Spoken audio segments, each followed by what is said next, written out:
Capítulo 2, parte 5. Terapia da conversa. Foi quando começou a temer pelo seu futuro. Já experimentava certa dificuldade em deixar o mundo paralelo para enfrentar os compromissos, carências e frustrações deste. Era preciso encontrar ajuda competente e com urgência, enquanto ainda estava lúcida e podia distinguir uma realidade da outra. Sentia, contudo, que no contexto da psicanálise clássica não teria muita chance de encontrar o socorro que tanto necessitava, pois sua experiência anterior fora uma decepção, como vimos. Recorreu aos amigos espirituais, no caso ao Dr. Bezerra de Menezes, com o qual, diz ela, não tinha nenhuma intimidade. Pedia-lhe que a ajudasse em nome de uma pessoa que sabia ser muito amiga dele. Foi assim, um fenômeno mediúnico que a encaminhou a alguém para procurar ajudar companheiros em dificuldade, não com teorias esdrúxulas e rótulos eruditos, mas com os singelos postulados da doutrina dos espíritos e os conceitos fundamentais dos ensinamentos do Cristo. Ao fim de algum tempo breve, não mais que algumas semanas, Regina começou a aceitar a vida, ou melhor, aquela parte da vida que estamos chamando de realidade 1, um mundo objetivo com todos os seus problemas e complexidades. Foi convencida de que não havia duas personalidades nela, apenas uma individualidade em conflito consigo mesma.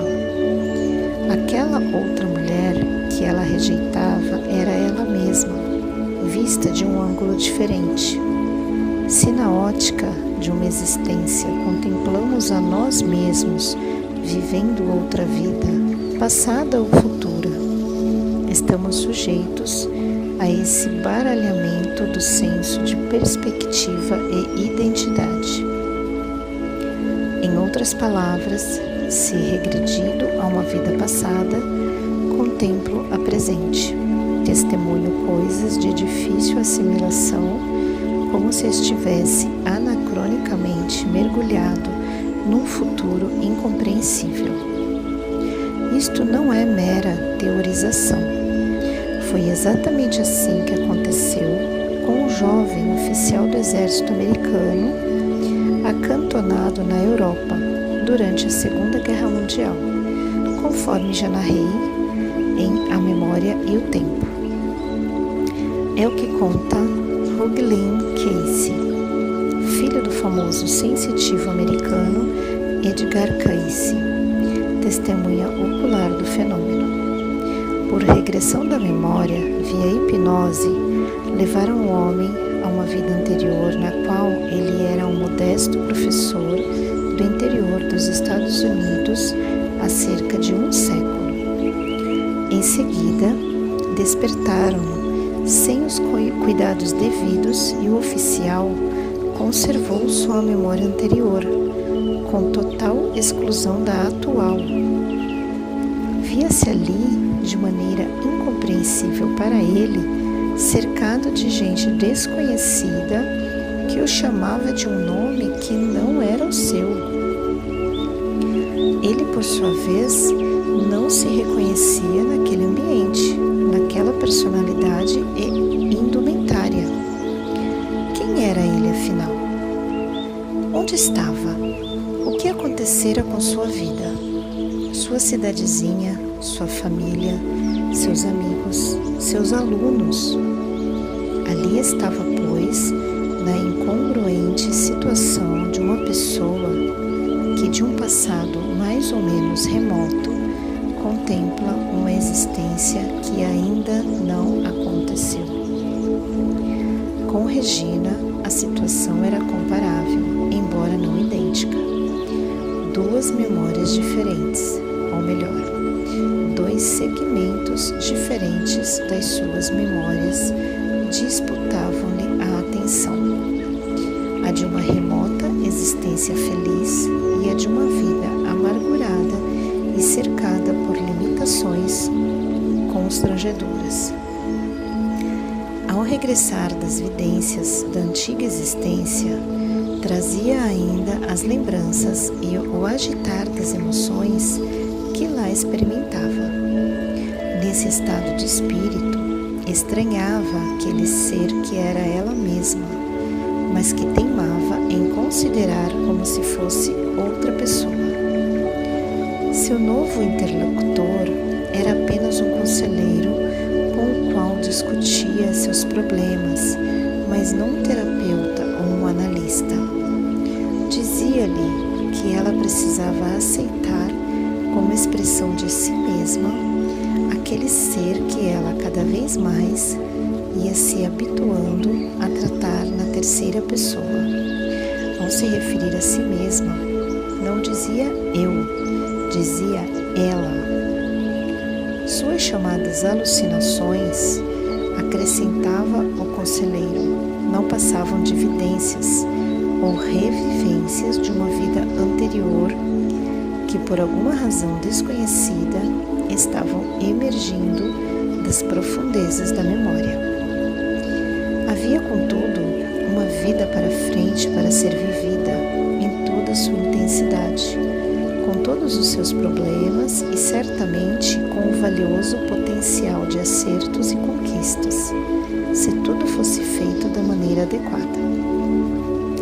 Nas passadas existências, nada era possível mudar, ou melhor, desfazer, mas na atual tinha de aproveitar as oportunidades para refazer o que não fizera bem feito ou com acerto.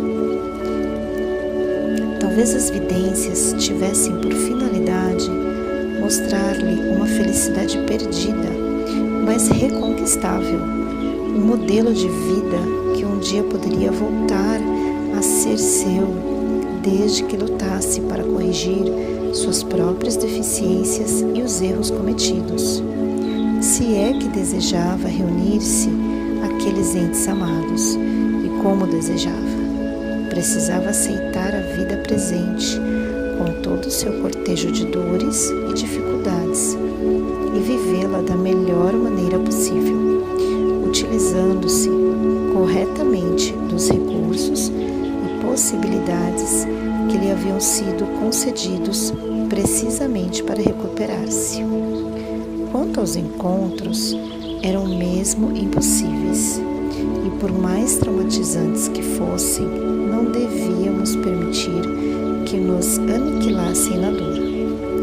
Estamos aqui em situação que nos parecem um tanto esdrúxulas e penosas, exatamente para aprender lições que ainda não assimilamos, a despeito de todo um longo passado de experiências. Isto que os tradutores ingleses de Freud chamaram de talking cure, a cura pela palavra, pela conversa. Funcionou com Regina. Ela acabou convicta de que seu amigo tinha razão e de que era preciso enfrentar a vida e vivê-la, a despeito de todas as suas dificuldades, ou por isso mesmo. Pelo que saberia mais tarde, tivera facilidades demais no passado e lutas de menos. A partir daí, começou a aceitar-se mais, tal como era, ainda que se esforçando por ser melhor do que sempre fora. Aceitou renúncias, admitiu limitações, reconciliou-se, enfim, com as contingências da sua existência atual, como que se adaptando à nova personalidade, ao corpo, à cor, à posição social que antes rejeitara. Curiosamente, desapareceram os persistentes enjoos matinais, a repugnância pelo alimento, os problemas psicossomáticos que a atormentavam. Parece que até então esforçara-se inconscientemente em destruir o corpo detestado que aprendia aquela vida igualmente absolutamente detestável. Se ela morresse à míngua, de fome ou com alguma doença incurável, estaria livre de tudo aquilo e poderia, assim pensava, entregar-se aos seus sonhos e vidências. Com o tempo, identificou reencarnados aqueles 2 filhos que tanto movimentavam suas visões junto do marido amado. Primeiro, um deles que estava espiritualmente bem, depois o outro que sua intuição dizia não estar tão bem quanto o primeiro. De fato, do ponto de vista humano, este ia até muito bem, mas espiritualmente ainda causava inquietação ao sensível coração materno. Como dizer-lhes, porém, que eram seus filhos amados do passado remoto? Achou melhor preservá-los, e a si mesma, de tais revelações que nada acrescentariam de desejável ao programa espiritual de cada um. Uma lição ficou, a de que, uma vez localizados aqueles seres, seus antigos amores, não precisava mais fugir da realidade para ir ao encontro deles. Na verdade, eles não estavam lá, naquele contexto, a não ser na sua memória, mas aqui, não muito distantes dela, em vidas paralelas, ainda que inconscientes das antigas e sólidas ligações emocionais. Não havia, portanto, nenhuma tendência autista, nenhuma psicose ou neurose de nome estapafúrdio, nem complexos vergonhosos ou alucinações alienantes, ou personalidades fraturadas e cindidas. Era tudo uma só realidade distribuída em segmentos diferentes de tempo e espaço. Uma só pessoa que se via obrigada a dividir a atenção em 2 ou mais para assegurar-se de que aquele passado estava ali mesmo, como também seus amores, ao alcance da memória, e que um dia poderia reconquistar a felicidade que suas visões testemunhavam. Nada mais do que isso. A partir daí, produziu-se uma nova ordenação em suas emoções, e as coisas acomodaram-se em uma perspectiva diferente, numa outra escala de prioridades e valores. Isso não quer dizer que seus problemas estivessem resolvidos ou os conflitos solucionados para sempre, como que por um passe de mágica. Os problemas estavam ali e ali continuaram, mas ela os via agora de uma ótica diversa, segundo a qual eles se mostravam coerentes e solucionáveis e não incongruentes e inabordáveis como antes. Em suma, não eram mais alienantes.